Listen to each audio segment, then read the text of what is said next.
Today I'm going to show you how to install TLG guards onto this beautiful G60 BMW. And keep in mind, this is a prototype model. The final product will be a lot more refined. Starting with the front, you need to remove the two bottom rivets. The easiest way to remove them is to hammer them out. You basically need to punch the middle pin in. I have this hex screwdriver that I use. You just hammer it and it comes out. After you hammer it out, you can simply pull the rivets out. And then installing them is quite simple. You take the two supplied rivets, insert one here, stick it in, insert the second one here,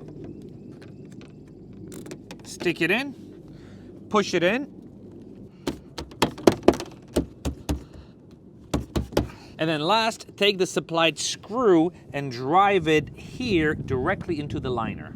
In the back, you need to locate two screws. There's an 8mm there and a 10mm down there. Both of them need to be removed.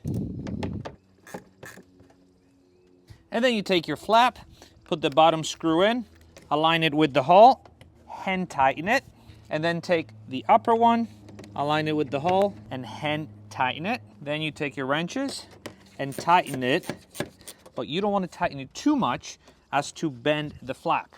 When you do it correctly, you have this nice curvy line here. How awesome does that look?